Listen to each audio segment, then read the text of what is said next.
Welcome to Equine Assisted World. I'm your host, Rupert Isaacson, New York Times best-selling author of The Horse Boy, founder of New Trails Learning Systems and LongRideHome.com. You can find details of all our programs and shows on rupertisaacson.com. Here on Equine Assisted World, we look at the cutting edge and the best practices currently being developed and established in the equine assisted field. This can be psychological, this can be neuropsych, this can be physical, this can be all of the conditions that human beings have that these lovely equines, these beautiful horses that we work with, help us with. Thank you for being part of the adventure, and we hope you enjoy today's show. Welcome back to Equine Assisted World. I've got Warwick Schiller on today, amazing Warwick Schiller.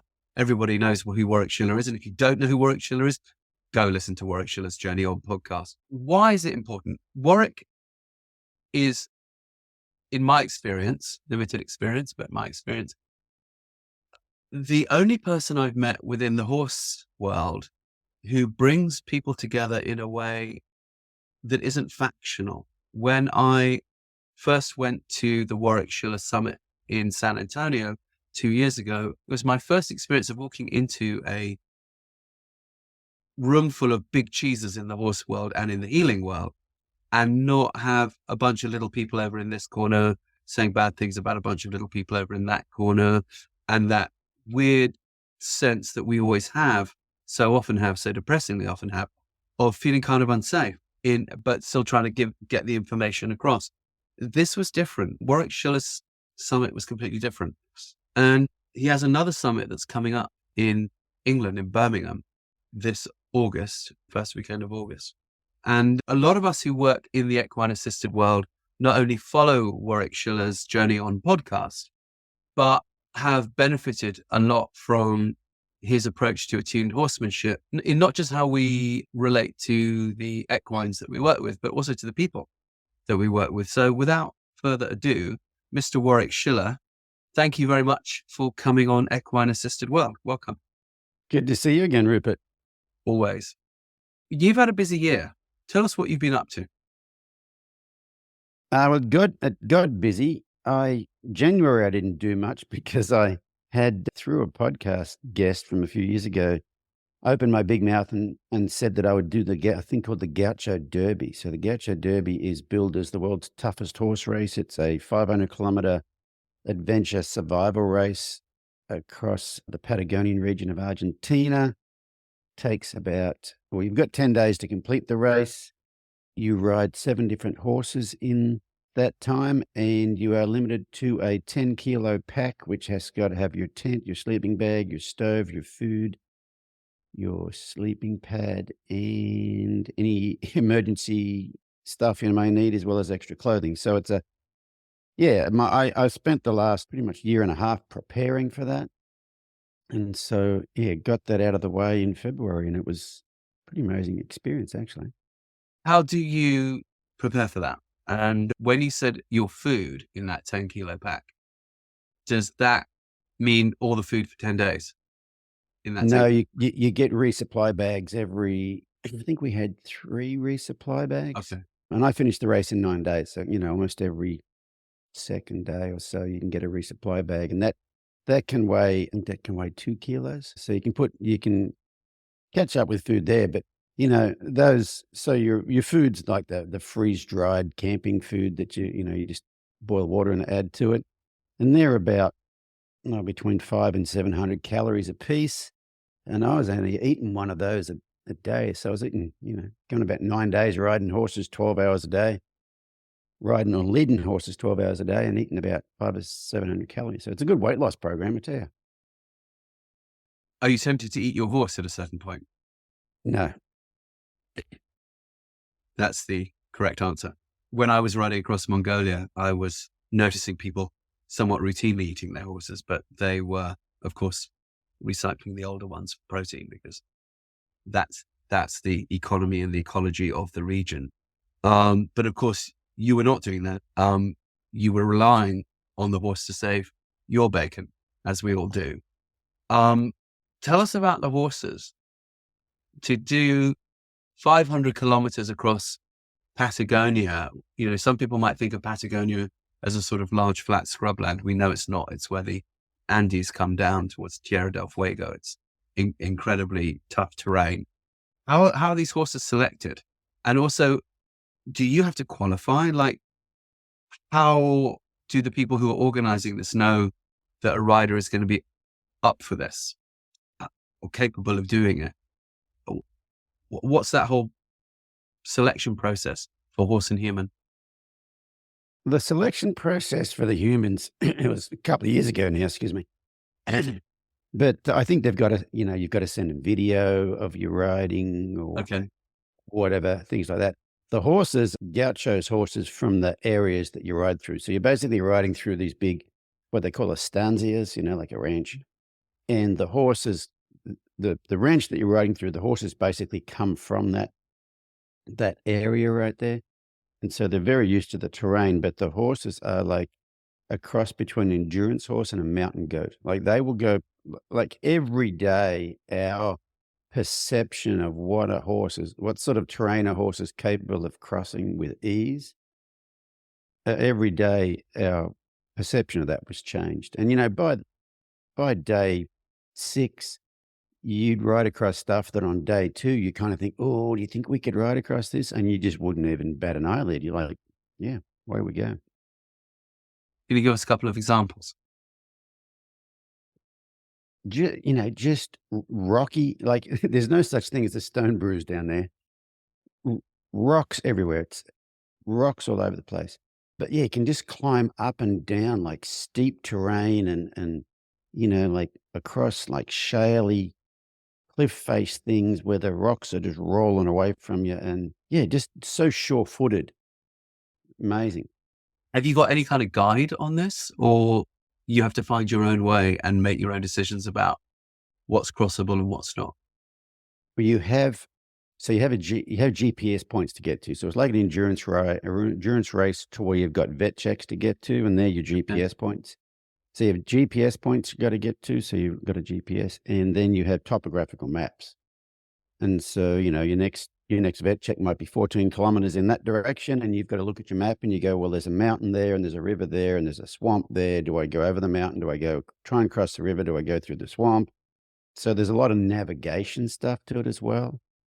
And I think the better navigator you are, the better you are at reading maps and terrain, the better off you are. But there's another thing is there's fences everywhere. It's these big branches. And so you might have been struggling, through all this tough terrain, and you come over a hill and you think that the vet check's only 2 kilometers in front of me, and you come over a hill and there's a fence in front of you and it stretches as far to your right as it does to your left, and you look and you can't see a gate. And then you've got to go, okay, which way am I going to go and try and find a gate? So you might ride an hour in one direction and go, there's no gate. We're going to turn around and go all the way back and have to go the other way. So the gates are quite a bit of an equalizer there too. But yeah, there's a lot of navigate. There's a lot of everything in it. It's quite the complex thing and it's cool because I had some breakthroughs, personal breakthroughs on it. It's so cool because it's such a complex thing that it will poke the bear. It'll get to you some way. If you're strong in one area, it'll get to you somewhere else. So give us an example of that. Well, for me, the horses weren't a problem for me, but they were for quite a few people. One girl got bucked off and broke a leg. One guy got bucked off and punctured a lung. One guy got bucked off several times and got back slammed and ended up with fluid on his lungs and had pneumonia. The guy who punctured his lung actually had to stay in Argentina for 28 days afterwards because he couldn't fly because of the air pressure would affect his, people got heat stroke, all sorts of things. But for me personally, I thought the physical part of it would be difficult, but the physical part was quite easily. I was prepared for that. It was more there was a bit of emotional strain as far, you've got this tracker on you that tells headquarters where you are, and people watching at home tells where you are. Anyway, mine was playing up for about 3 days, and I kept contacting headquarters telling me to get me a new one. And they said, oh yeah, it'll be at the next vet check. And I'd get to the next vet check and it wasn't there. And the next vet check, it wasn't there. And then one day we were crossing a part of the race called the Plateau of Death. And my tracker died, which didn't bother me. And then I was riding along and I looked at my phone and realized it was 6 a.m. in California. And I could just picture my wife waking up, looking at the computer to see where I was, and my tracker not being on there and knowing that I was on the plateau of death somewhere. And so I got pretty wound up about them not getting me a new tracker because my wife didn't know whether I was alive or dead. So yeah, that was quite fun. Why is it called the Plateau of Death? It's this very rugged, I don't know why it's called the Plateau of Death. I don't think anything grows there. It's a very rugged, windswept, basically a mountain of basalt rock, but they have these things up there called rock bogs. And so that used to be the bottom of an ocean at some point in time, and it's all this sediment. And so you're riding along, and it just looks like really rocky ground you're riding across. But you'll ride along, and all of a sudden your horse will just drop to their belly and sink in this sediment that's underneath these rocks. And so it looks like, it looks like a solid mountain, and then there's all these rock bogs in there. Did you fall into one? No, not belly deep. Had to get off and lead the horses through parts to where they're really floundering. And the race organizers are they say they're big on horse welfare, but I personally believe if they're that interested in horse welfare, they wouldn't have us do that part of the race. And they say that the gauchos ride across there all the time or whatever, but it was not. I didn't think it was cool. It was quite the adventure, but it wasn't cool. I should imagine that if you're a gaucho from the area, you also probably can read the terrain in certain ways and stay out of those. I mean, I remember when I was a boy, young man, hunting in places like Dartmoor in the UK, which are rock screes, bogs, and the bogs can swallow a horse. You wouldn't think of riding at that speed without a guide. You would have someone in front of you because, otherwise. So I could imagine that if gauchos are riding that all the time, were sort of grown up to and brought up to that type of terrain, they could probably read it better than we could just going in there. Now, some people might think, listening to this, here we are in an equine assisted world, and here we are talking about, a sort of epic adventure trip. What has that got to do with equine assisted stuff? As a lot of people know who know my story, I did ride across a big chunk of Mongolia with my son. And we came back, both of us very changed from that experience. And I had all sorts of self-doubt all the way as to whether or not I should be doing this, or perhaps I needed to abandon it or whatever. But at the end of the day, when we were about a third of the way in, I don't think either of us would have wanted to abandon the experience of being in that kind of unchanged ecosystem and the effect of that sort of nature and the deep reliance that one has with one's horse in a place like that and with the community of people around you, that in itself was extremely healing. And I think that that's kind of what we're all trying to touch to some degree when we're working with equine assisted stuff. We're trying to touch that irrational shamanic heart of what horses do for humans in nature. And it's going to happen better in nature than it will in an arena, just because an arena is a human environment, a slightly sterile environment designed for a particular purpose. But planet Earth and an adventure across planet Earth with a horse, of course, is a whole other adventure. What would you say psychologically, emotionally changed in you at the end of that trip? And at what point in the trip did you sense those changes happening? Well, I was raised to be very obedient and follow the rules. And so I'm a rule follower. And they had a lot of rules and regulations. And, one of the things was you've got to have your tracker on. Headquarters needs to know where you are at all times. Very, very important, And then when my tracker was playing up, and they said they were going to replace it, but it didn't seem like it was a big deal to replace it. Like every vet checker got to. No one knew. I'd been talking to headquarters about getting this tracker replaced, and every time I got to another one of the race organizers at a vet check or something or other, they didn't seem to know anything about it. And so I was getting rather disillusioned in the fact that the people running the race telling you they've got to have, you got to follow the rules, but then they kind of weren't following the rules. And it kind of, there must be a small child part of me that kind of offended. And so I had some anger at some people and had a few outbursts, which I don't normally do. And I feel like I actually shed a heavy weight that I've been carrying most of my life, which was some sort of unexpressed anger.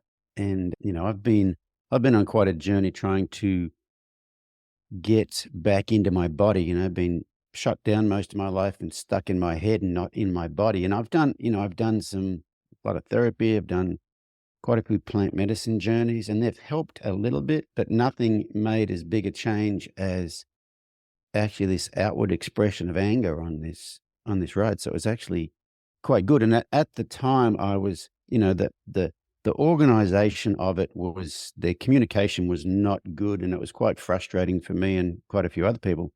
And I was quite bitter almost till the end of the race. And then I started looking at it differently, and I started thinking about, I've just had this big emotional breakthrough that I've been trying to find for years. Why would I be bitter at the people that actually caused it to happen? So I was actually quite thankful that their organization was a bit in shambles because of it. I was thinking this race was going to break me, but I thought it was going to break me physically. And I held up physically great. And so by the end of the race, I got to thinking, well, if these people, had their act together as far as organizing, I wouldn't have got anything out of the race except an adventure. But because of, all these organizational mess ups, there was a lot of them. It wasn't just that one I was talking about, but there was one after another that just caused me a lot of frustration.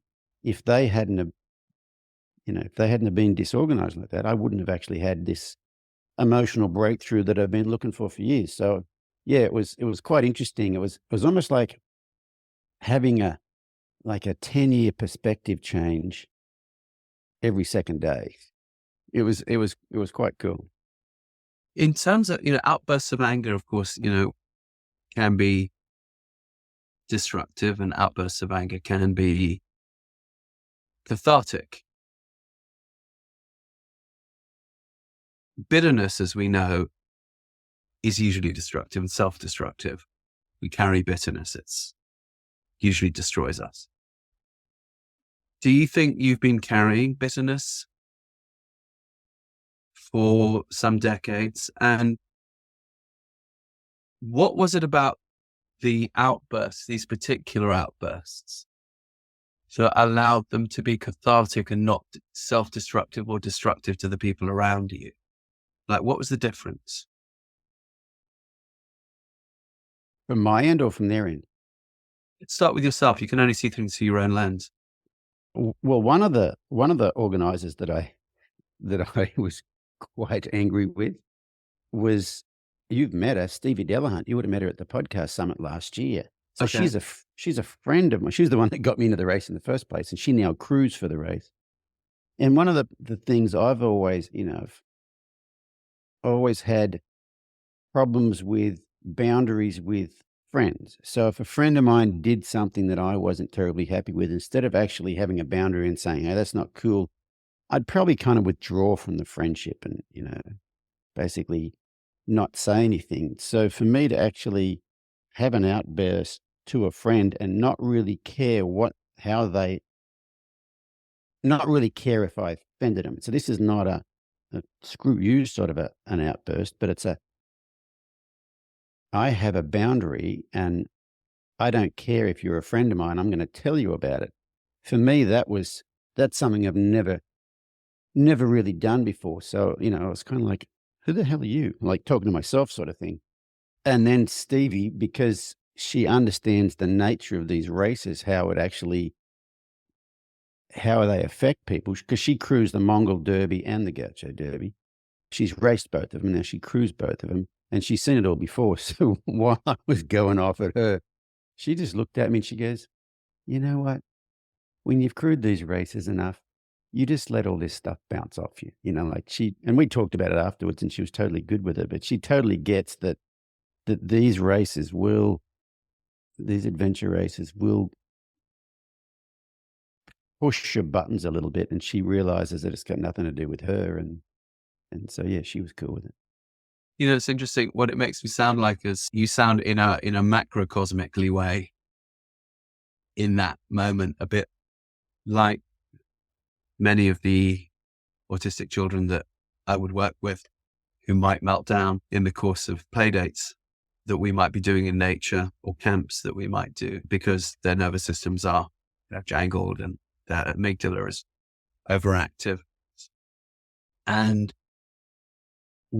because we expect it, because we're ready for it, because we are empathetic with it, we know why it's happening, we hang with it and we don't withdraw love, and we understand and we get it, and we'll change something if we get a clear enough message that we need to change something.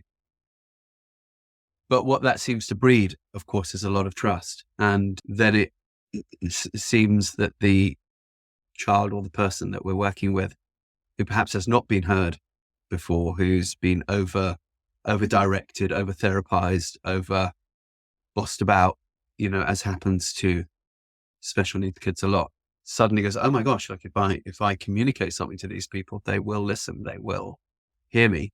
And they also would be freaked out by my outbursts, and they will go with me to the next phase. Do you feel that something like that happened within you? And was that a you to you thing, like you and your inner child kind of thing together? You say things changed for you. And obviously your friend Stevie heard you and said what she said, but still the process for you is mostly internal. And you, do you feel you matured in some way emotionally?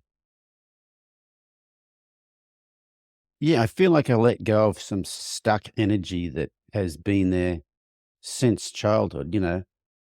We were raised to be quite emotionless. You certainly can't be sad, but you almost can't be too happy, and you can't be too loud, and don't slam the door.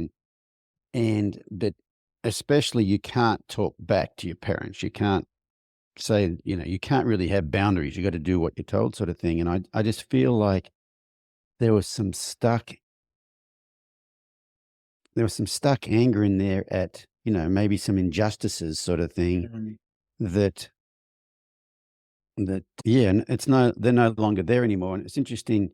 I rode the race with Kansas Carradine. So you met Kansas at the podcast summit last year.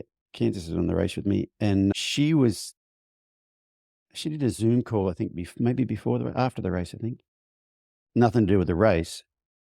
It was about heart math stuff, but something she said in there is unexpressed anger, or anger turned inward, lodges in the body as depression. I never thought of that. I've suffered from depression in the past, and I never thought of that. And, one part of depression is you have a suppressed emotional range. And I feel like I have a lot more access to emotions than I ever did since the race. And so it's almost like that unexpressed anger has been dampening my emotions. And after I basically got it off my chest, now the things can actually work. So it was really interesting, like I said, because I thought that I thought my breaking point on the race was going to be at some point in time, like, I'm just so sore or tired or whatever, I just can't ride another step or take another step, and I'm going to throw myself on the ground and scream and cry and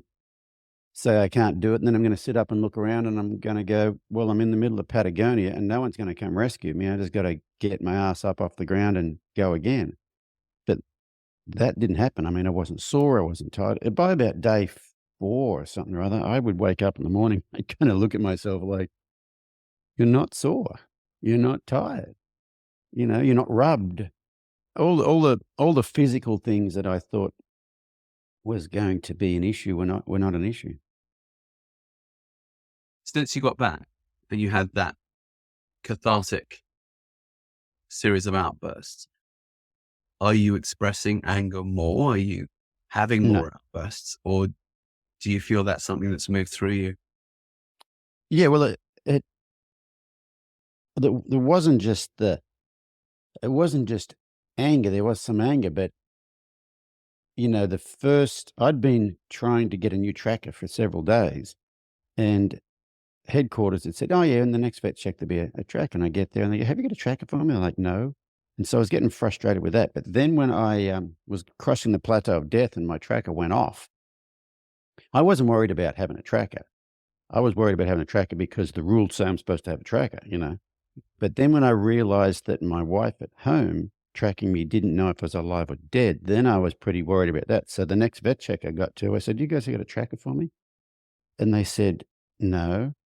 And so then I had like an angry outburst, but I was crying at the same time. And something I don't Uh, typically do is cry. I've had therapists trying to get me to cry for years, and it doesn't really happen. I was crying like, "My wife doesn't even have an alive with that." So I was angry, but it wasn't just vengeance and vehemence. It was emotion.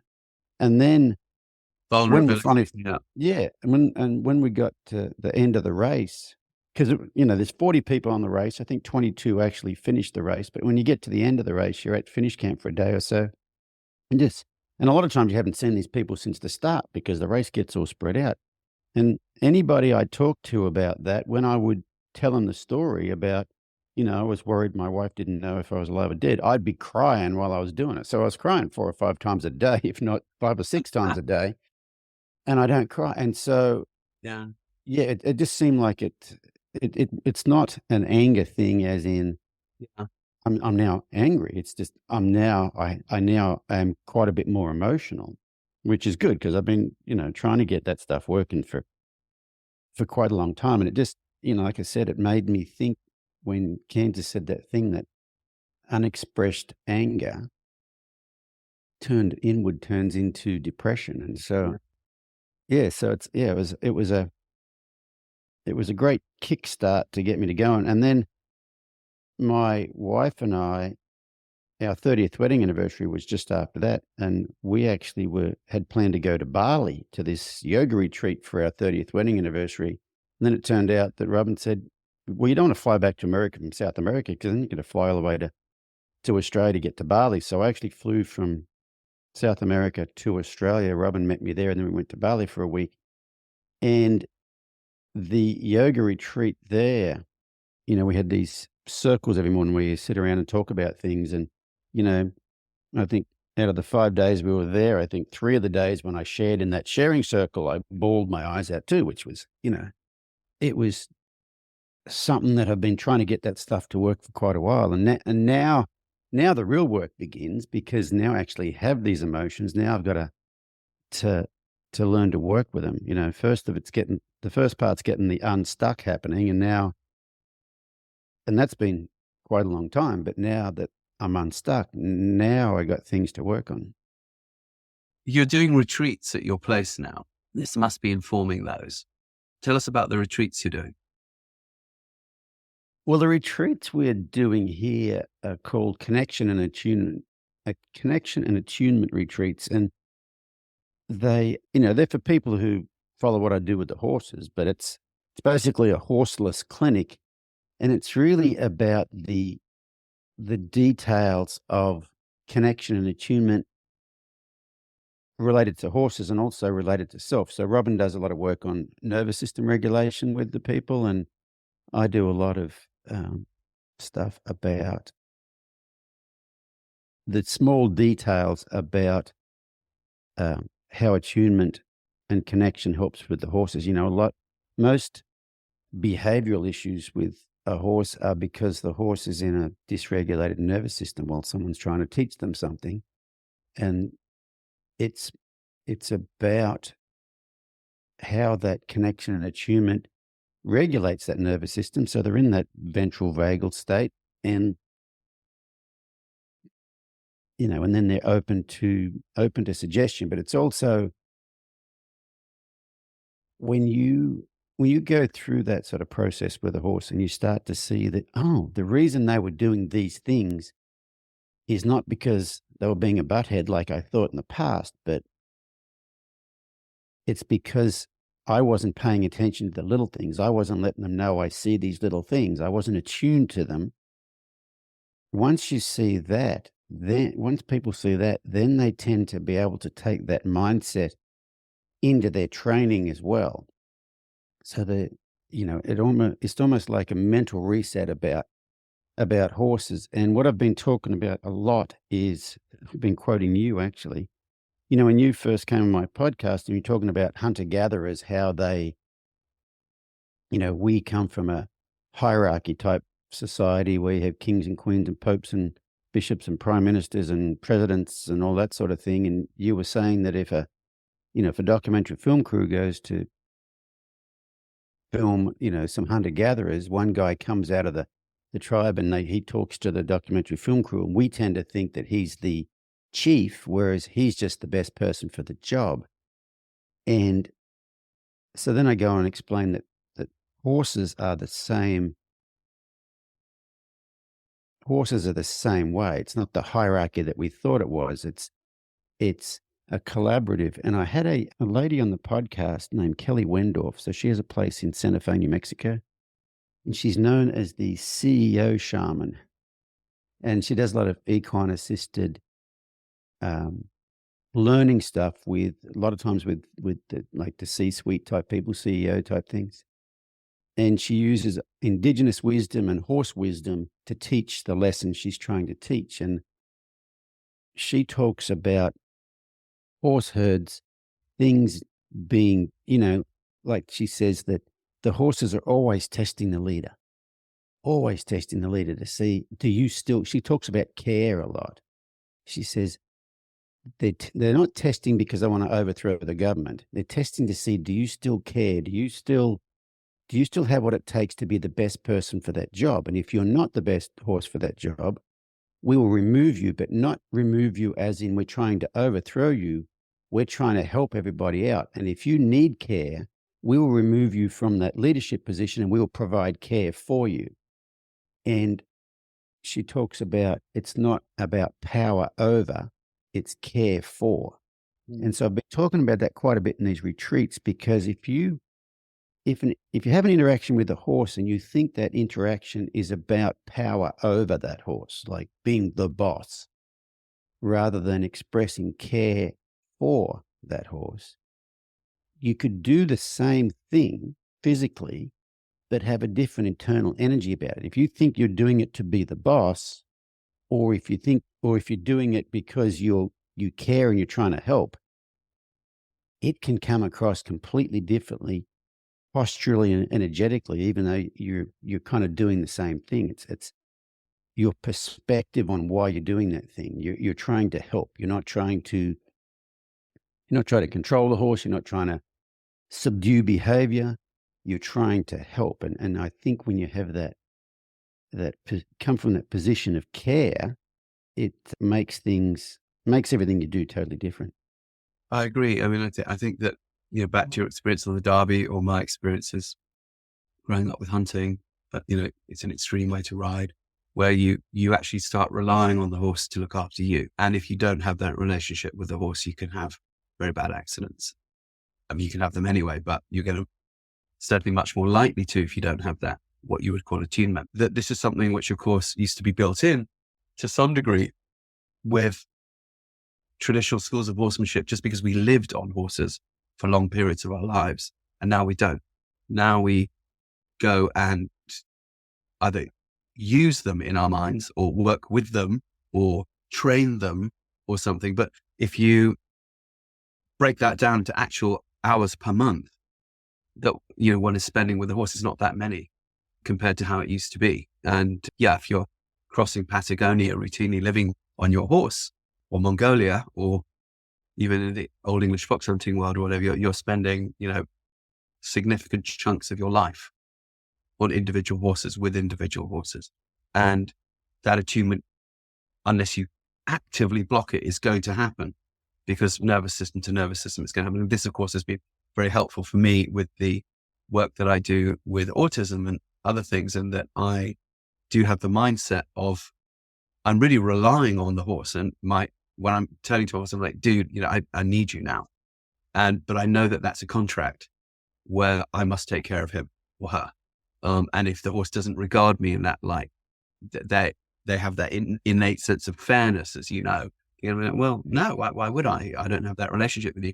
And it's interesting when you were talking about the anger outbursts that you were having and getting unstuck that way in Patagonia. What came into my mind instinctively listening to you was a little boy saying, it's unfair. And I have that it's unfair little boy inside me too. I also, grew up with quite a lot of sit down and shut up and, Yep. And I often didn't shut up and then I paid the price for it, which wasn't fair. And so I have this big thing inside me. It's not fair, and if I'm been drinking or something like that, that can come out of me so dysfunctionally. But what it really comes down to, I think, is a kind of grief. That you're a small child and you come into the world with an open heart, and you're suddenly treated in a way that's both brutal and unfair, and you cannot not react to that. And then over decades, this builds and builds and builds. But the anger and the desire to rebel and it is partly to restore a broken self-respect, which is really a sort of grief for that child being robbed of love. I think sort of it really comes down to this. And I think most of us in our culture, to some degree, suffer from this, male or female, no matter what generation we come from. So what you're talking about there in those retreats that you're doing, post this unsticking experience, which is very therapeutic and cathartic, is what you call attunement. Now, here's a question. If you have been shut down for so long in your life, what has allowed you to become the Mr. Attuned Horsemanship dude? How can you attune to anything? If you're emotionally shut down, grieving, internally, what allows you to attune to either a horse or anything else? Well, I don't think I've been the best at attuning to people, but with the horses, I think it's really become obvious to me just recently. It's been 20 years coming, but I've just recently realized that horses not being listened to, I realized I have the chance, and this has just recently come to me, I have the chance to listen to them like I wasn't listened to. And it's almost like you do that for another sentient being to which wasn't done for you. And this has been like post Gaucho Derby thoughts, but talking about the outbursts, I just want to make sure that they weren't just anger, they were anger and emotion. Like I was mostly crying while I was angry. It wasn't furious rage anger. It was kind of frustration, but there's a lot of crying that went along with it. But as far as the attunement thing, I think, I've been quite empathetic to horses' plights for quite a long time. And the more you understand the nervous system and stuff, the better you get at helping them with that. But I do think that, well, one of the things about being shut down is you can be quite emotionless about training horses. So it can be helpful. Like you don't get mad, you don't get sad, you don't get happy. You can kind of be that baseline. But I do think, looking back, the reason I've pursued the path I have with horses all the way along is because I think I understand what it's like to not be heard, and I have the chance to, like I said, help another sentient being be heard. It's almost like if you've ever done any like inner child work, it's you go back and you get to be the parent that you never had or the adult that you never had, and it's almost like with the horses, if you're working with horses with some trauma, which most have, you're kind of going back and being the human you wish they'd had in the first place. Mm. I could get that. It's interesting. I think when I'm working with kids like my son,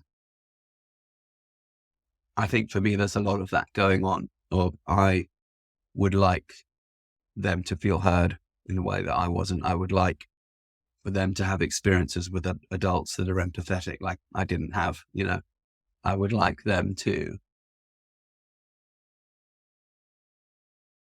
feel free to express joy in magic and wonder without being laughed at, and in fact being, celebrated and encouraged to do that. All of these things, which I think people who went through the sorts of childhood that you or I would have gone through didn't have. And so I think it's useful sometimes to have that grieving inner child inside one to say, well, I don't want you to have that. So now I know what that is. I know what the opposite of that is. So let's go to the opposite of that.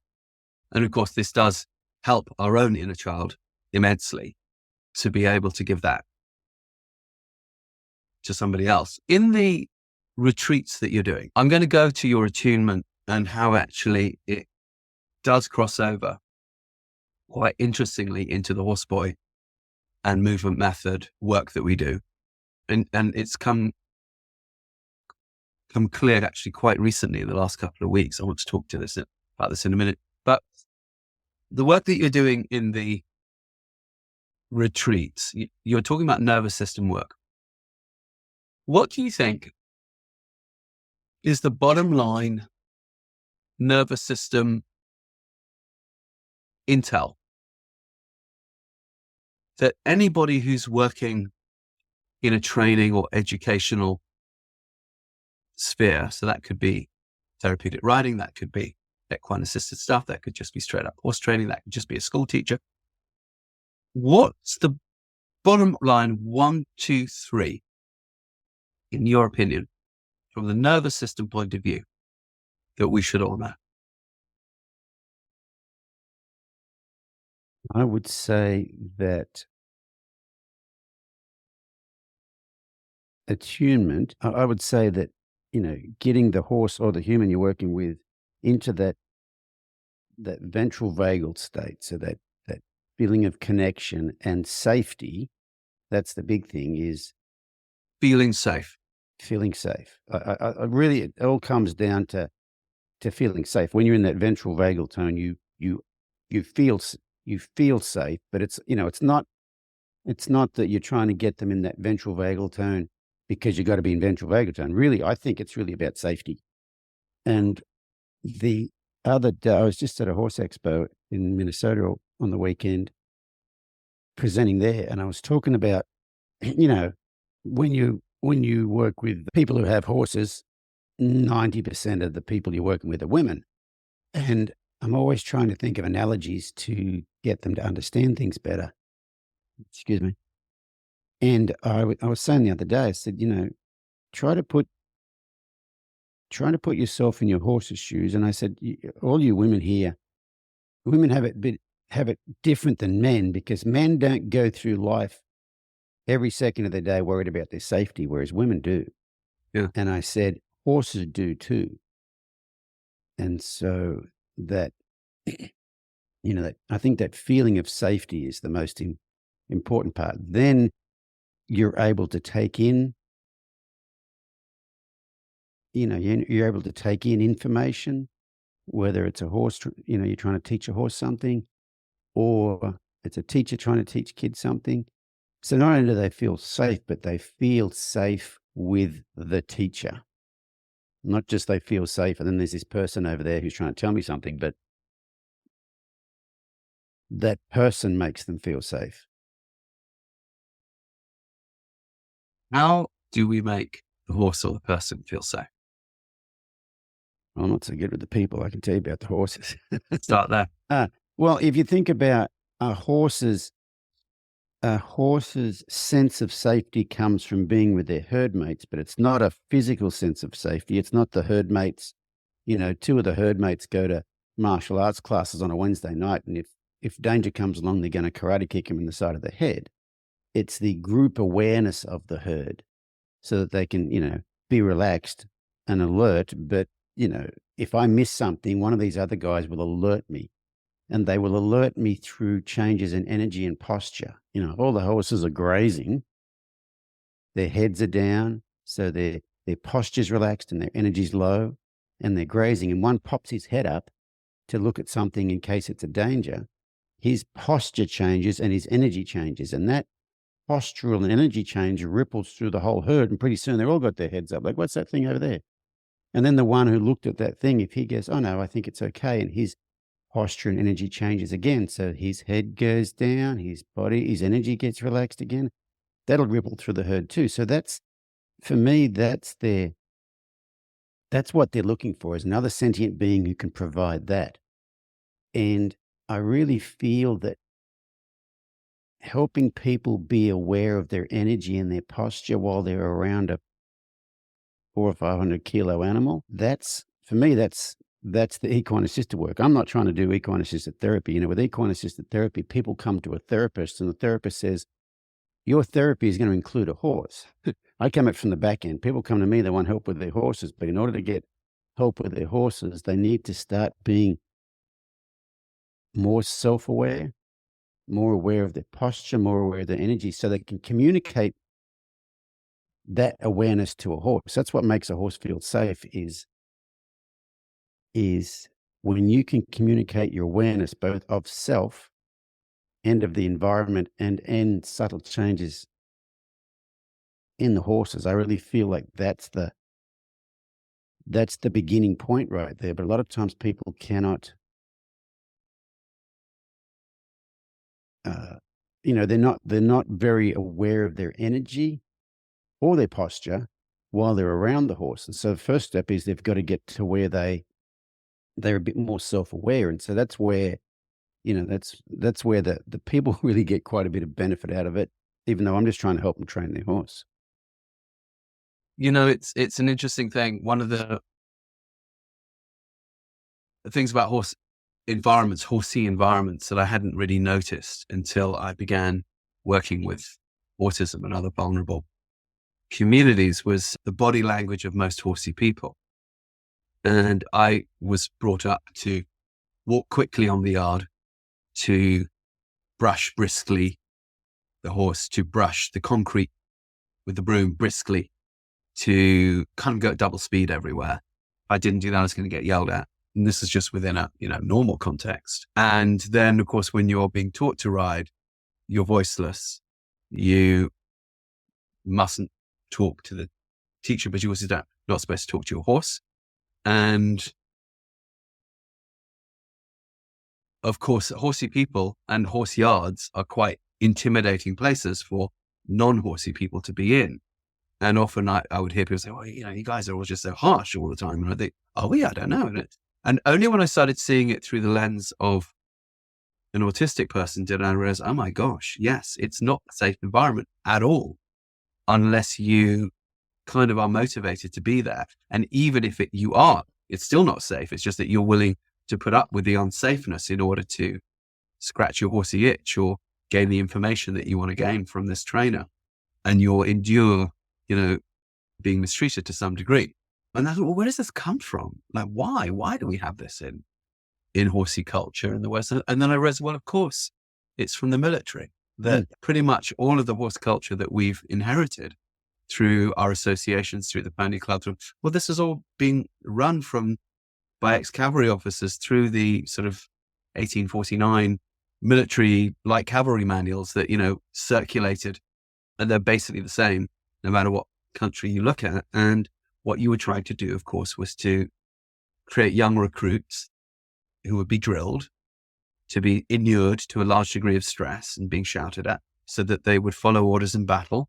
And when there were explosions going off and people shouting everywhere and screaming, they could keep their focus on, what was in front of them. Because I went to a military school where, of course, people were drilled and screamed at all the time. And when the sergeant gets right in your face and screams at you and you mustn't flinch and you mustn't, why are they doing that? Well, they're doing that because the idea is one of these days you're going to have to go running into enemy fire and you've got to be the emotionless person doing that. But of course, it's a miracle, really, that horses have put up with this over the years, but they have. But for really, really vulnerable people, they just can't. And so for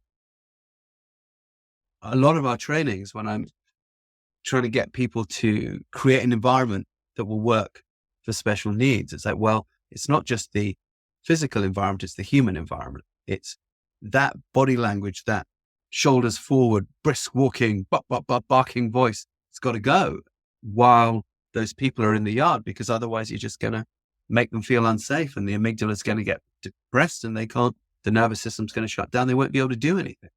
But it was only when I had to see through that lens of sort of my son that it really, I've noticed I was so inured to it.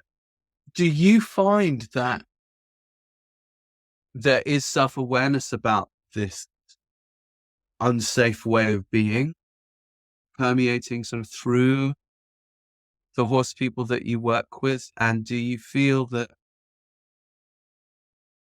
there's a change in that culture? What do you observe? Because you're sort of at the forefront of it. You're getting quite a lot of conscious riders and horse people coming to your clinics, people who get attracted to the Warwick Schiller thing. They're not, they're not trying to use force. That's why they come. That's why they're attracted to what you do in the first place. But I'm sure for a lot of people, there's still a journey into how to make the environment safe. What are like the 5 tips that you give people? Physical environment, emotional environment, body posture, to say, look, here's some easy rules to follow. Do this, do this, do this, and do this. I'll answer that in a second, but I was thinking about something a minute ago when you were talking about Rowan, and there's an old Ray Hunt saying that says about mules, and it says you have to treat a mule like you should treat a horse. And you were talking about the way you were raised, and then that wouldn't work for an autistic kid. It's almost like you have to treat an autistic child like you should treat every other child. That's very, very, very. That's very good, Warwick. But the every other child will put up with it. Yeah, a bit like horses will, but mules won't. Yeah. And so, like the saying says, or the other saying about mules is, mules are just like horses, only more so. But I was thinking when you're talking about Rowan, and about how you grew up, I was thinking, yeah, horses will put up with a lot of stuff, but mules won't. And neurotypical people will put up with a lot of stuff, but autistic people won't. You really, that obedience thing won't work for them. Yeah. It will be extremely problematic. And so you have to attune to them. You don't have to attune to a neurotypical kid. We can kind of get by until later on in life when you realize, boy, I got some messed up stuff. Where did it come from? But I think with, autistic children, you probably have to be attuned. And I remember telling you after watching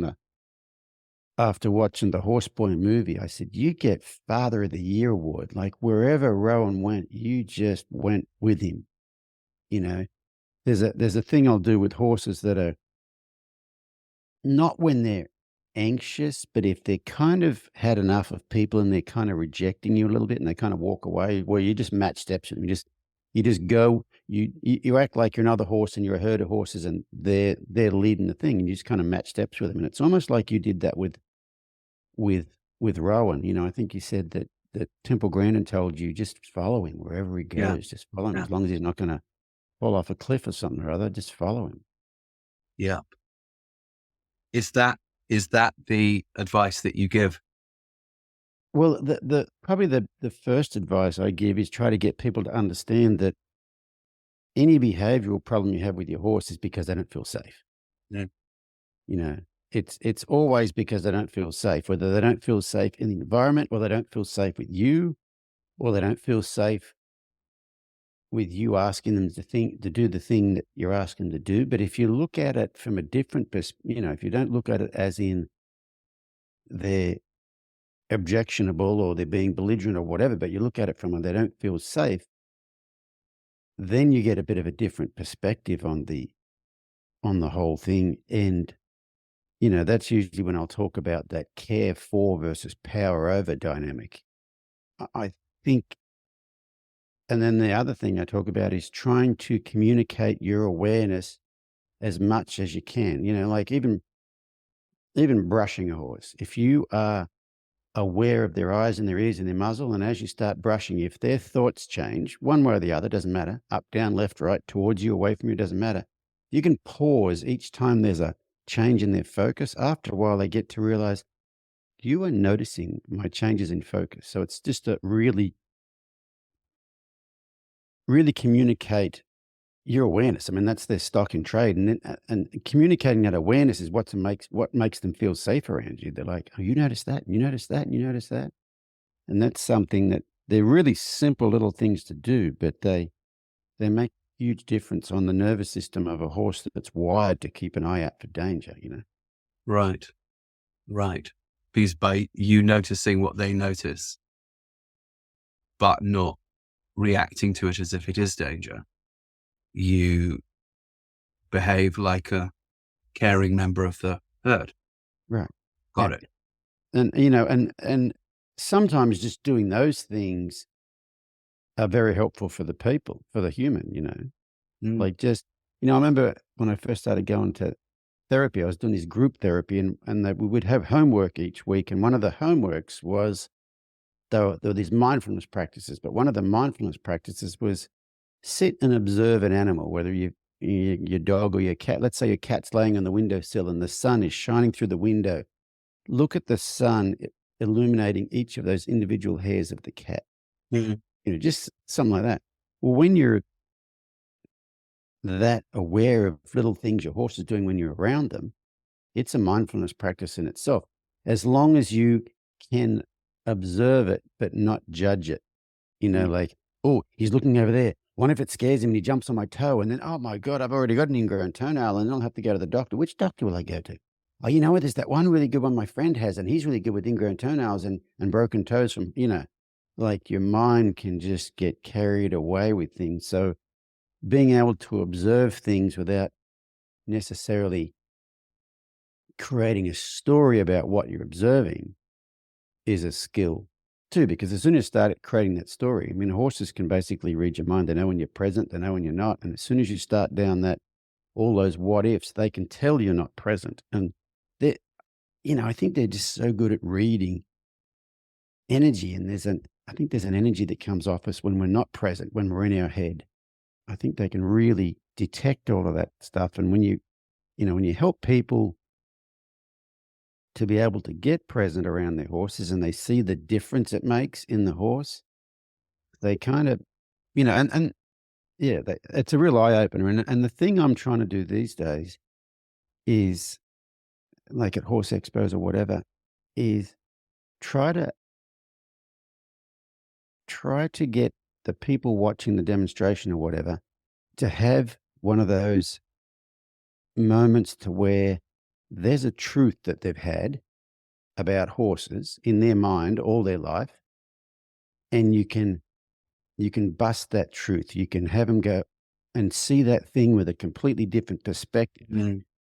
And then you just set them free and let them go home, because I tell you what happens is once you have that perspective change about a deeply held, long held truth, and then it gets busted and you can see it completely differently, then you start to question, well, what else do I think is a truth that might not be? And then, so for me, the horses is the place to get those people to have a different perspective on a long held truth.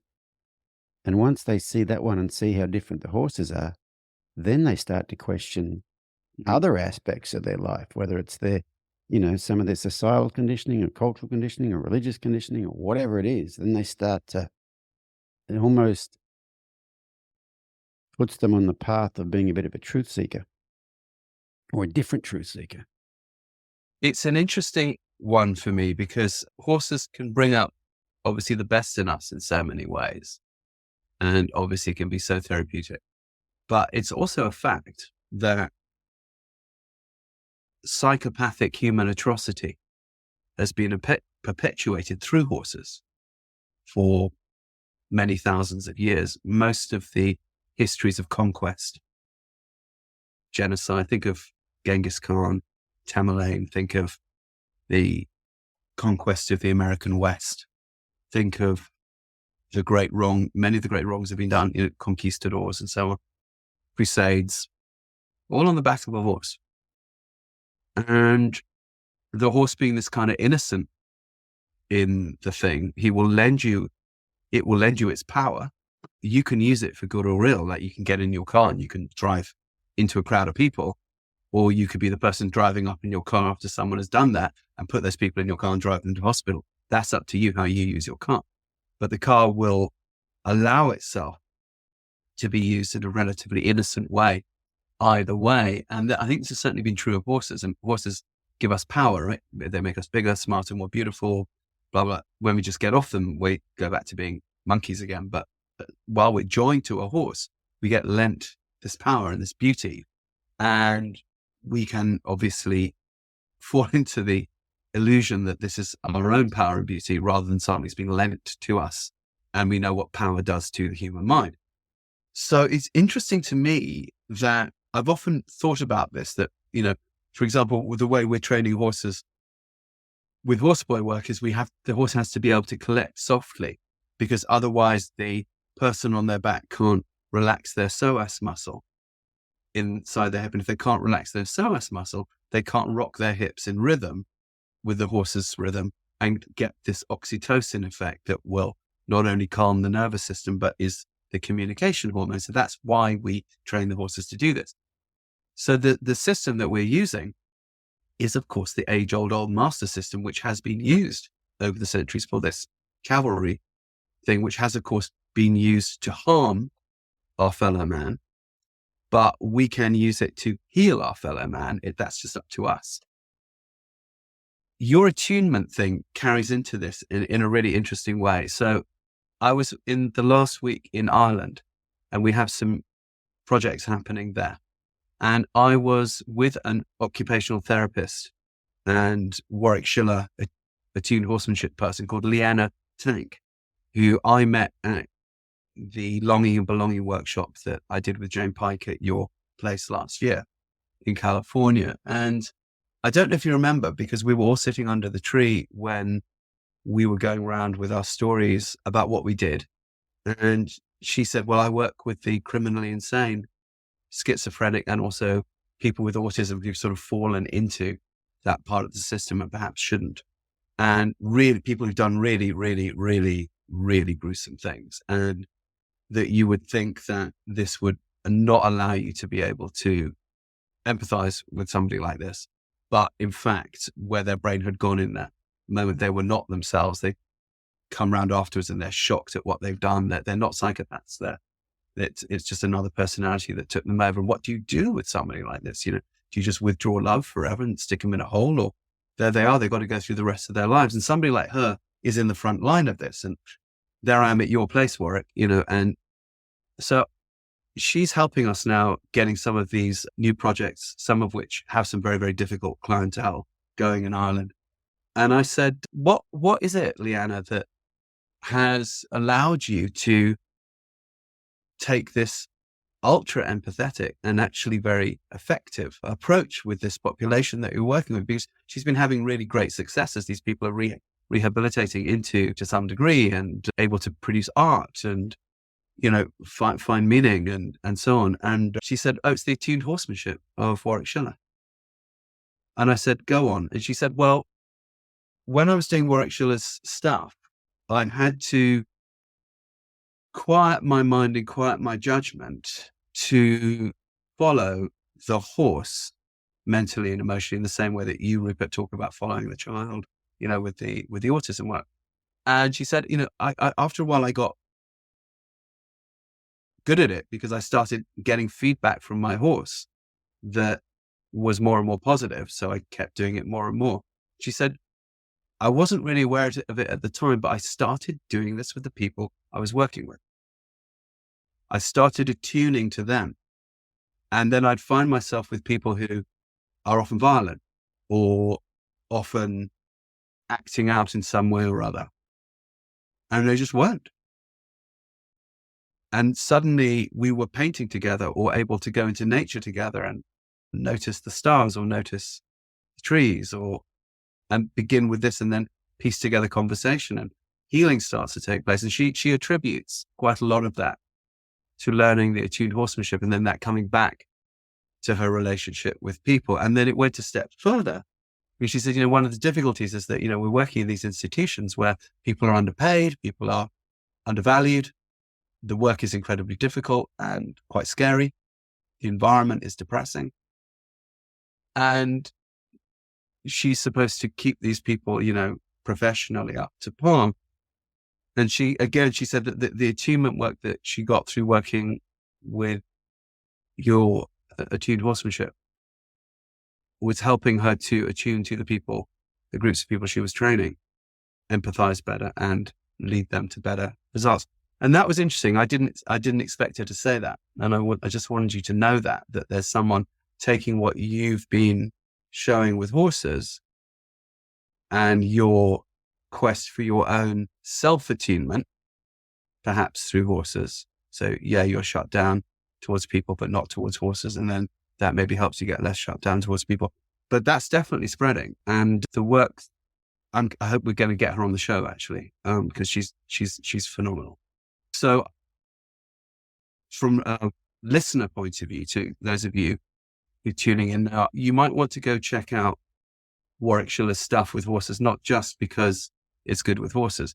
You might be thinking, well, this is supposed to be the Equine Assisted World podcast. But yes, if you're taking this kind of approach to your horse, it's very likely to have a knock-on effect back to the humans that we work with. But maybe it's even easier because we're taking the judgment out of it. It's interesting what you said there about judgment. Have you found that your judgments towards other people have gotten less harsh through working this way with horses? What has it improved that? It's interesting. I just want to comment on Leanne Leanna Tank before we go any further. You think about, so Leanna is a dressage rider, and I'd say in at least some part of the dressage community, the damn horse is not doing what I want him to do, and certain bloodlines have certain problems and all those sorts of things. And I think Leanna, when she started following my stuff, she wasn't after dressage stuff. She was after horse behavioral stuff. But I think in the doing the work and seeing the change in the horses, she had one of those aha moments I was talking about, where the truth that you have gets shattered. And I think she started to understand that, behind every behavior is an unmet need. And when you meet the need, the undesirable behavior goes away. And I think she started to see every behavior is an unmet need. Okay, that's good. I like behind every undesirable behavior is an unmet need. And when you meet the need, the undesirable behavior goes away. When you meet the need, the undesirable behavior goes away. Right. So I think she possibly saw changes in her horses when she started to work with them differently and attune to them. And then she started to realize that, the reason they were behaving like that is because I was interpreting what they were doing in a certain way. And when I changed my interpretation and realized there was an unmet need, the behavior was completely different. And I feel like she's probably taken that into her work with the criminally insane. And now, to answer your question about the judgment thing, for me, like I said, I've been, seeing a therapist for a number of years, and it was all brought about by a horse. A horse made me realize I was shut down. So that took me to the therapy. But what I learned in the therapy, I brought back to the horses. But what I learned from the horses, I take to the therapy in back and forth. And one of the exercises we had to do, remember I said I was doing some group therapy. One of the exercises we had to do a number of years ago was, so your homework for this week is to count your judgmental thoughts. And so, maybe put some rocks in one pocket or something or other, or get one of those little clicker things that the train conductors have to count people, and count your judgmental thoughts. And I thought, okay, well, I'll probably have 3 judgmental thoughts a day. So I'll get 3 little rocks, put them in my pocket. And then sometime during the day, they'll end up, 3 rocks will go from one side and they'll end up on the other side. And when I started counting my judgmental thoughts, I had like 20 before breakfast sort of thing. And once you start to be aware of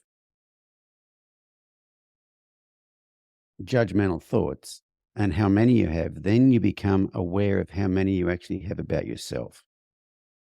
And then you get to reframe those things. I'm a big fan of Brené Brown, and she talks about, the difference between shame and guilt. Guilt is a focus on the action. Shame is a focus on self. So guilt would be, oh, I did something stupid. Shame would be, I am stupid. And I think a good place to start with these judgmental thoughts is being aware of the ones you have about yourself. But then you get to where you really start to be aware of judgmental thoughts you have about other people. And this was probably 5 years ago. I hadn't been doing any clinics all year, so I hadn't been traveling much. I kind of took the year off from clinics. And when I went back to traveling, I'd been doing this therapy. And the first airport I went to, I'm walking along, and I'm a people watcher. I realize I'm a people watcher, but what I realized at that airport was I'm a people watcher, but I'm not just watching them, I'm judging them. I'm not looking for the best thing about them, I'm looking for the worst thing about them.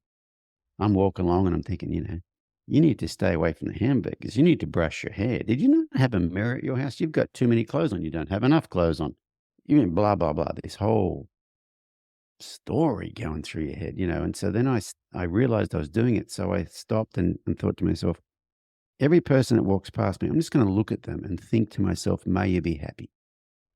May you be happy. May you be happy. May you be happy. So it takes away the judgment stuff. And when I got to my gate at the airport, I had this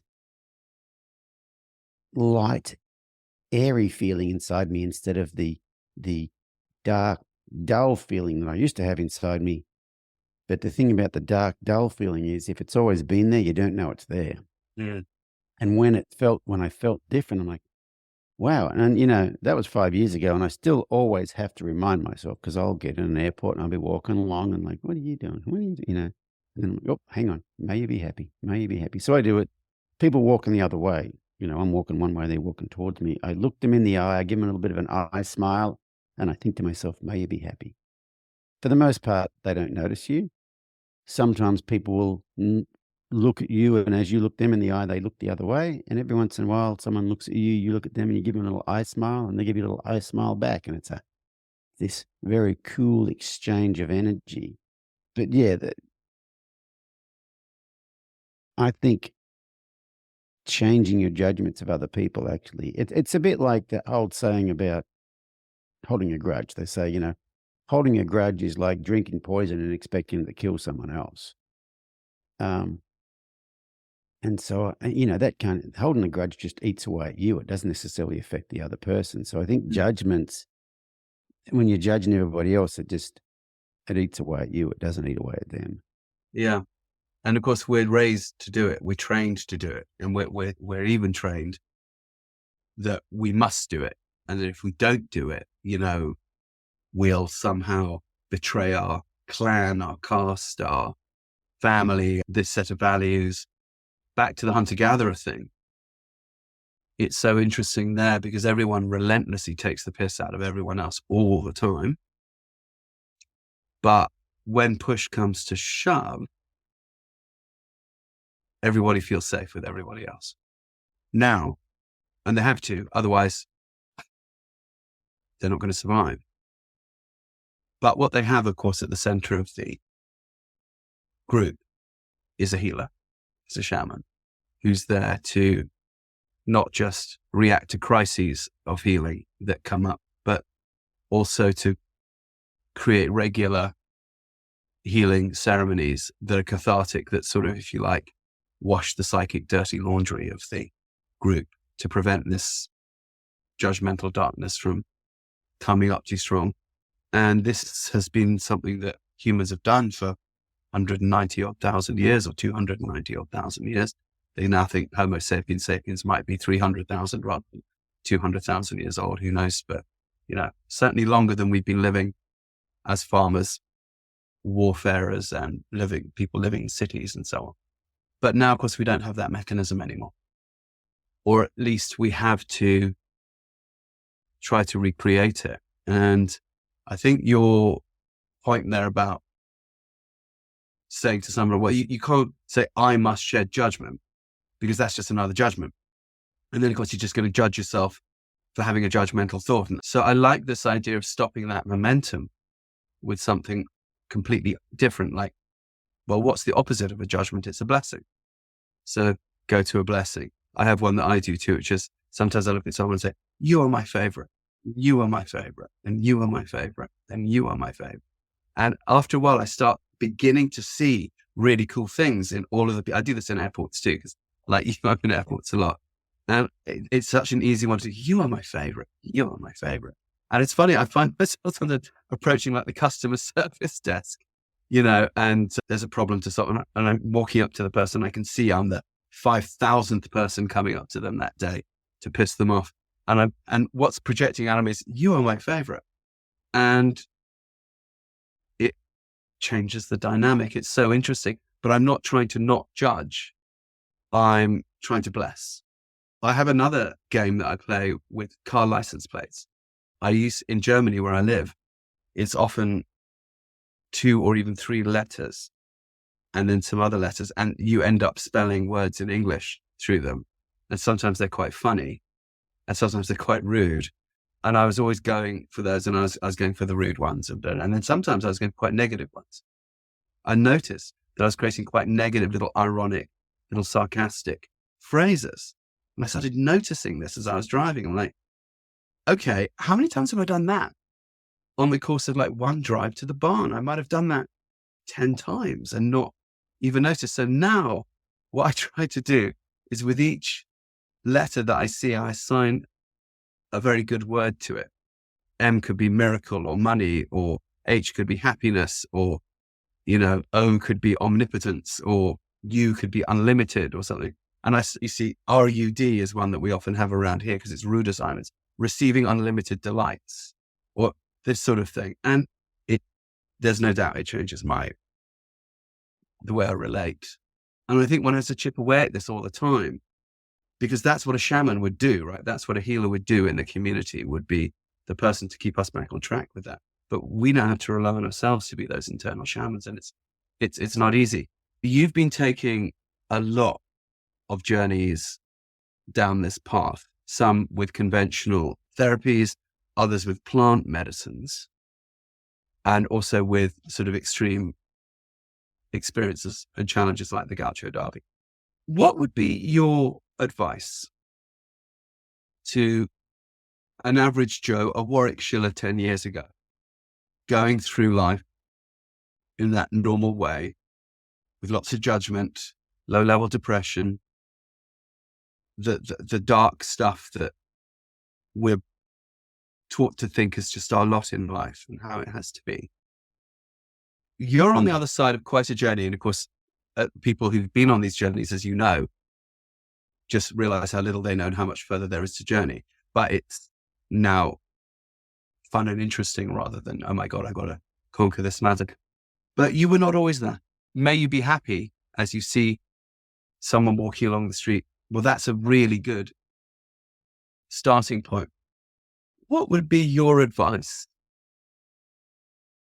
for those who are suffering? Because most of us are, to begin to break that pattern of suffering. Wow. That's a big question. It's almost like if someone said, well, where do you start with a horse? I'd have to ask, well, where's your horse at? You know what I mean? Because there's no blanket answer for anything. It's what's what's your starting point? I don't know if I would have advice because, like I said, you don't know where someone's starting point is. But the piece of information I would share is that, well, I can share my uh,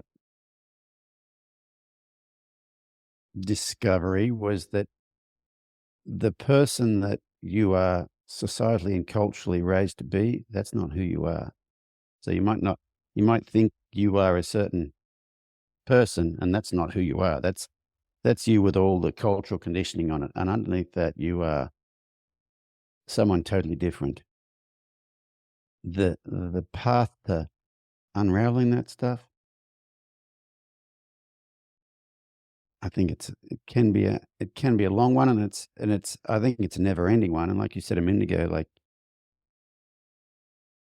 I could maybe from the outside world it looks like I'm a long way on along my path, but for me it's like I now realize how far I have to go.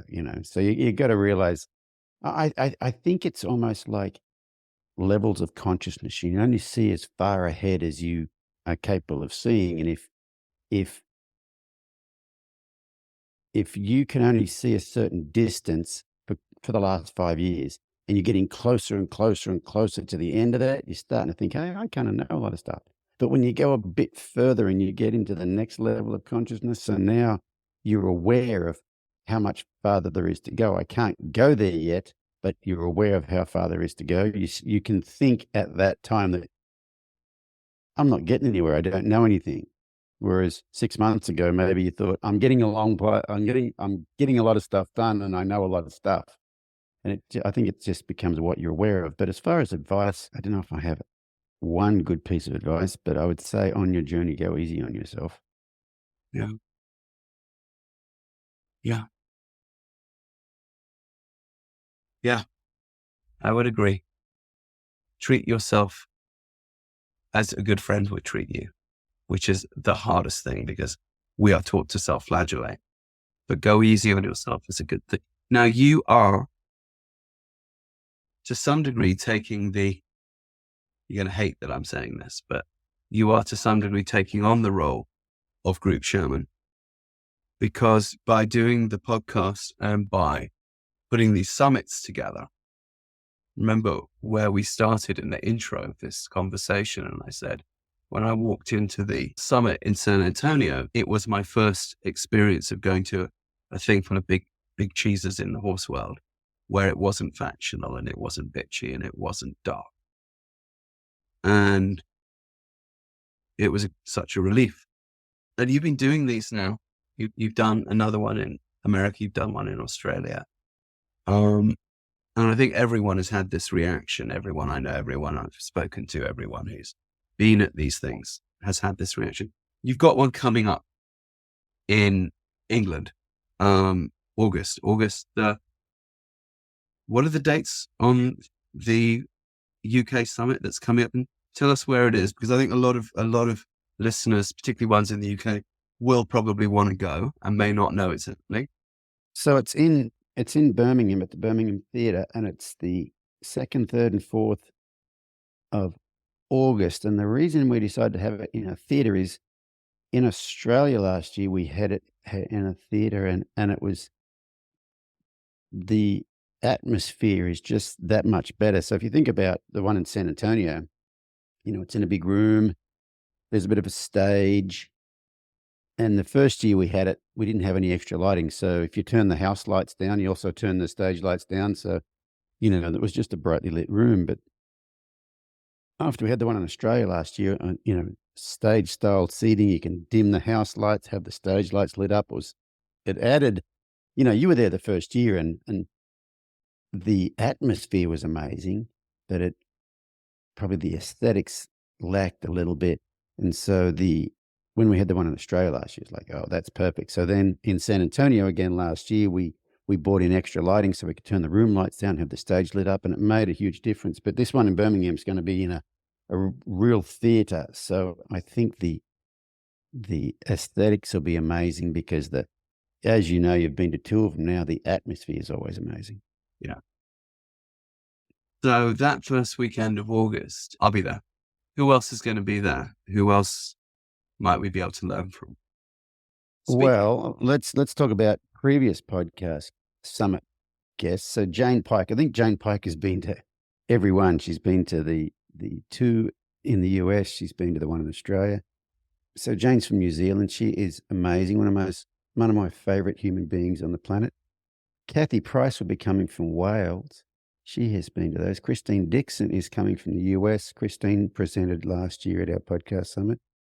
Another couple from the US that are coming over for it, Denise Elizabeth Byron, everybody's favorite astrologer, and then Chantal Pratt. So Chantal Pratt's a neuroscientist and should be a stand-up comedian, but she's a neuroscientist. So she talks about neuroscience in a way that makes you just fall off your seat laughing. So there's some of the ones who've been before. As far as the ones who haven't been, probably the biggest name for anybody who listens to the podcast is Emily Kaysdotter. So Emily is from Sweden, and she's a holistic animal practitioner is one of the things she does, holistic medicine, but she's also a animal communicator, and she's an animal communicator in the way that shape-shifting shamans are. So she doesn't get messages from animals. She actually inhabits the consciousness of animals. And so horses a lot, but she's talked about inhabiting the consciousness of a gnat. But she also gets messages from the horse collective, like collective horse wisdom. She's amazing. We've got an Aussie guy that trains dressage horses I think he's in Germany, Will Rogers. Ben Atkinson. So a lot of you people from England would know of Ben. Ben does lots of amazing liberty demonstrations around the UK and Europe. And he's amazing with horses. Also does quite a bit of stunt work. So he's done stunt horse stuff on, say, Peaky Blinders, things like that.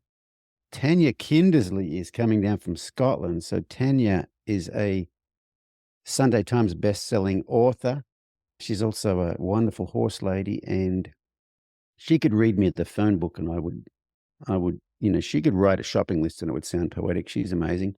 Jennifer Zelligs is going to be there. So Jennifer was a marine animal trainer here in the US, she's an expert in training marine mammals, dolphins, things like that. But she has moved to the UK to become a Buddhist nun. And so she has a very, very amazing outlook on life. So she's got the animal training, but she also has this strongly Buddhist influence. She's amazing. Catriona MacDonald from Wales is coming, and Catriona MacDonald I think she's as close to a white shaman that I've ever seen. She's amazing. We've got a guy named Gareth Marie from South Africa who's coming, and Gareth, such an interesting dude. The day I did the podcast with him, he was a little bit late getting on. He said, "Oh, sorry, I'm late." He says, "I had to take care of something." I said, "Oh, what'd you have to take care of?" He goes, "Oh, the caretaker's wife, she hung the washing out and she went back to go into a cottage, and there was a king cobra on her doorstep and had to go catch it for her." And I said, "You had to go catch it? What'd you do with it?" And he goes, "Well, it's here in a box beside me." And he turns the camera, and in this plastic storage container beside him with the lid on it is this bloody great king cobra. And I said, "What are you going to do with this?" He said, "Well, I was going to take it out in the bush and turn it loose, but I didn't have time to. I had to get in the podcast. So it's just sitting here with me." And while I was talking to him, I think it was a Thompson's gazelle walked in and lay down over in the corner. He's like Dr. Doolittle. Yeah. So Garrett's going to be there. And then my wife told me this morning, Kelly Wilson, so one of the famous Wilson sisters from New Zealand, she's going to be in the UK at the time. So she's going to present at the summit too. Kelly does some amazing stuff with like energy and horses. And then Helen Spencer is going to be presenting too. And Helen is a vet from the UK. And I met her in Mongolia a few years ago when I rode camels across the Gobi Desert in the middle of winter. She was on the same trip as me. And she is one of the most widely traveled people I've ever met. She's been to when I met her, she'd been to 79 countries, but I know she's been to several since then, and just has the most amazing adventure stories. I think She said she is possibly one of the few women in the world who's ever played the game with the dead goat on horseback in Kazakhstan. Oh, Coq Peru. Yeah. Yes, she's That actually brutal participated rugby on in that. horseback thing. Yeah. Yes. Yeah. So then there's a couple of sisters from Croatia who are crazy world adventurers with horses, and so they're going to be presenting there as well. So yeah, it's going to be amazing. You know, you've been there. You know what the energy's like. You get not only those presenters, but usually everybody in the audience could be up on the stage. You know what I Exactly. mean? They all have an amazing story, and they all come with this amazing open-hearted energy that is just, it's unusual to have that many people in one place that are like that. And you've felt it. It's Oh, a I have. palpable energy that's like nothing I've ever felt And it's before. interesting you talk about Jane Pike being there. You know, Jane, obviously, as you know, and I know, and I think a lot of people listening know, is sort of one of the authorities on nervous system stuff.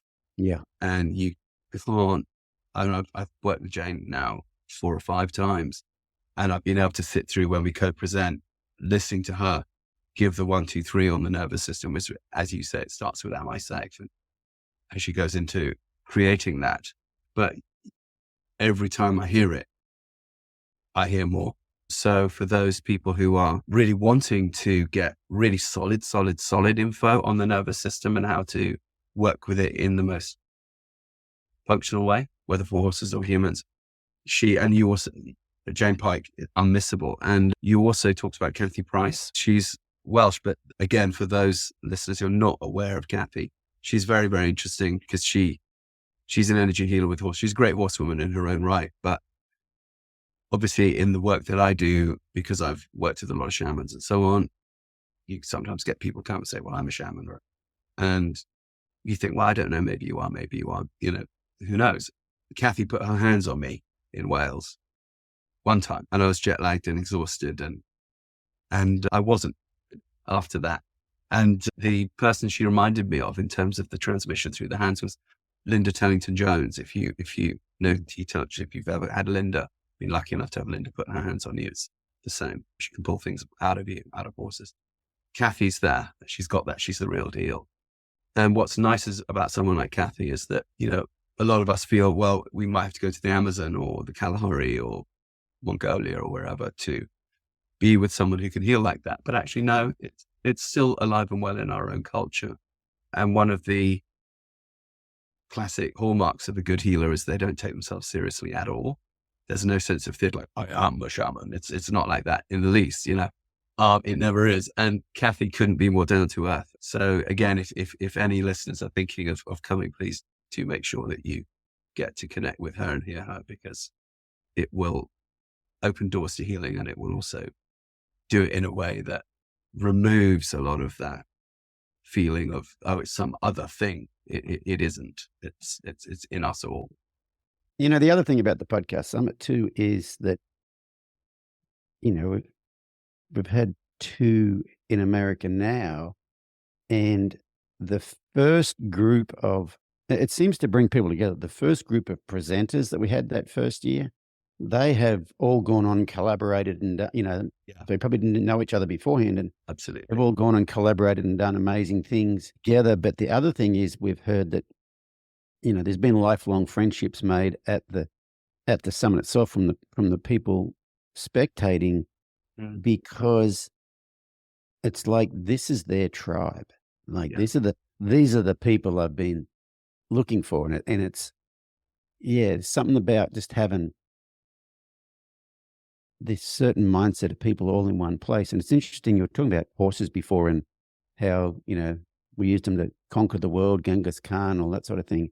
Last year at the Australian Summit, I only wrote down 2 things on my phone that I have to remember these. And one was by Nishan Cook, and he was talking about horses, and he said, they are helping to heal the world we used them to conquer.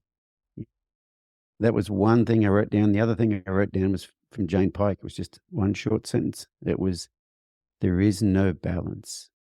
There is only balancing. Very true. And I love that, because Very true.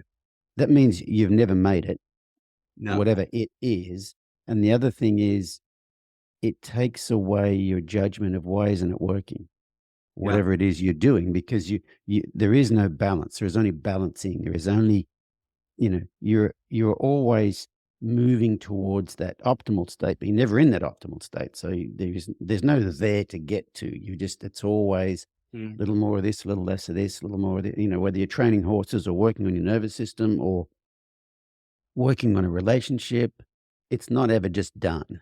It's always this fluid thing that's moving around. Yeah. Or the done thing often, I think, is the life of living that itself, the culture of living that. So, I might be up there trying to balance on a horse.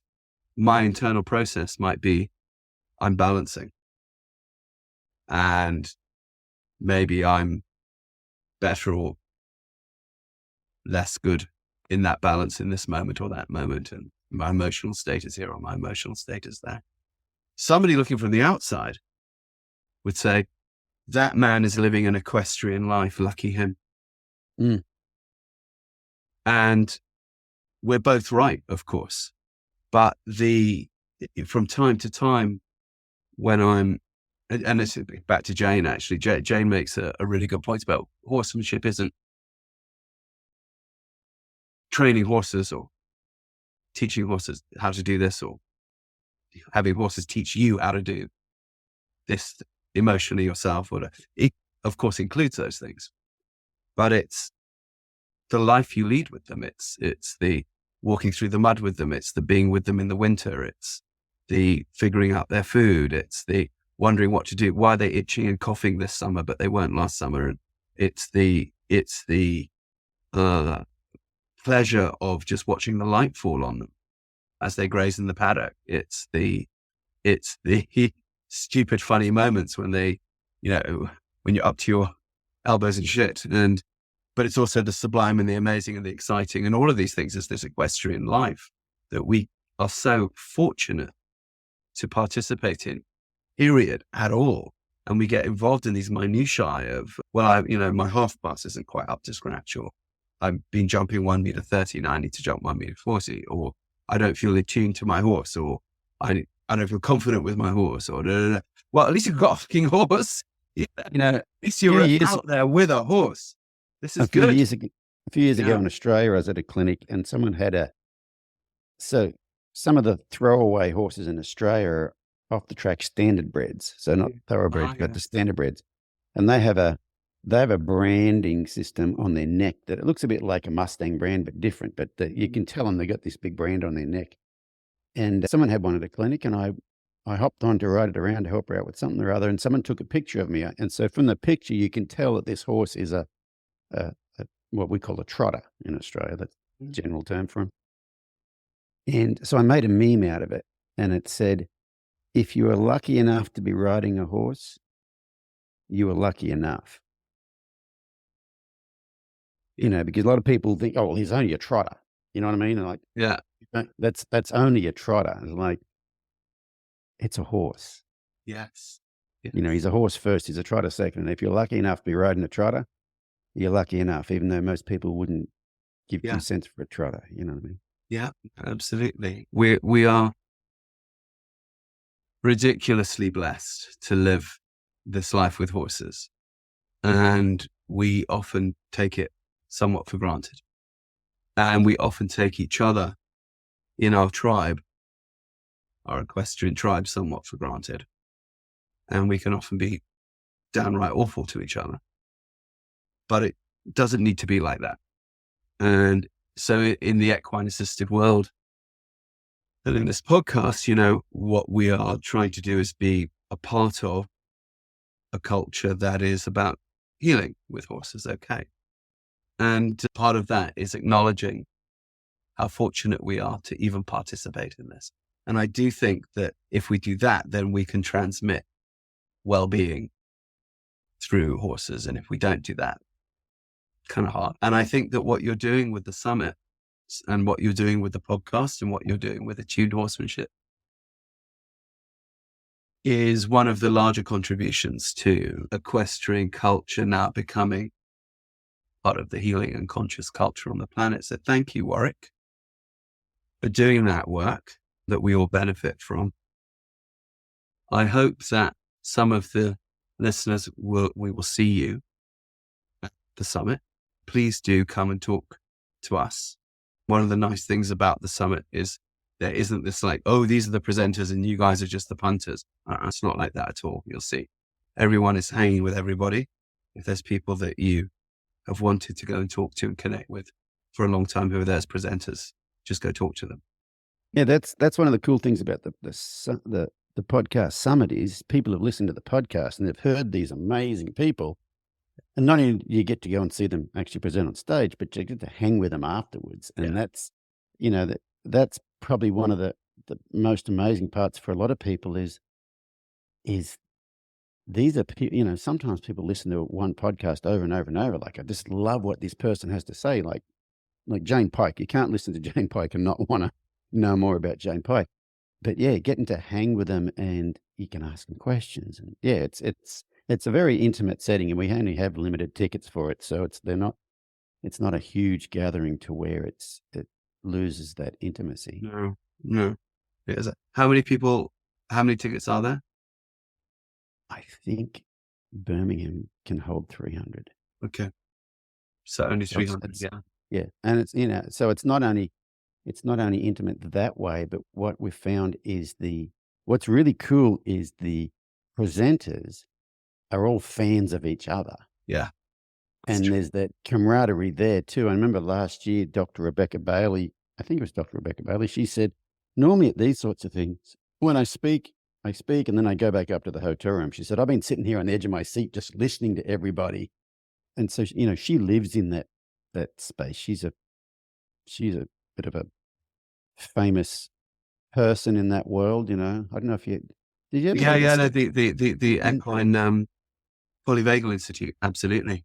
Yeah. And so it was really interesting to hear her say that normally she goes back to her room, but she just wanted to hang out and watch everybody else. So yeah, it's pretty special. It's pretty special energy in the whole thing. And I just, I'm lucky enough. I'm the compere, so I get to be up the front. But the thing is, even if I wasn't, I would go just to experience that energy. I love it. So how do people get a ticket? How do they find out? You would go to summit.warwickschiller.com. Summit.warwickschiller.com. And Warwick is, of course, Warwick. And Schiller is S in the German, SCHILLER, like the poet, Warwick Schiller. So summit@warwickschiller.com. Nope, .warwickschiller.com. One more time. Summit.warwickschiller.com. .warwickschiller.com. Summit.warwickschiller.com. Okay, we hope we'll see you there. I know I'll be seeing you there. I will indeed. Can't wait. Thank you for coming on. Thanks for having me. It's always great to chat about all this stuff and great to chat with you about anything, really. Likewise. All right, my friend. Okay, well then, we'll see you and hopefully we see some of these listeners at the summit. Till then, journey on. Journey on, my friends. Thank you for joining us. We hope you enjoyed today's podcast. Join our website, newtrailslearning.com, to check out our online courses and live workshops in Horseboy Method, Movement Method, and Athena. These evidence-based programs have helped children, veterans, and people dealing with trauma around the world. We also offer a horse training program and self-care program for riders on longridehome.com. These include easy-to-do online courses and tutorials that bring you and your horse joy. For an overview of all shows and programs, go to rupertisaacson.com. See you on the next show. And please remember to press subscribe and share.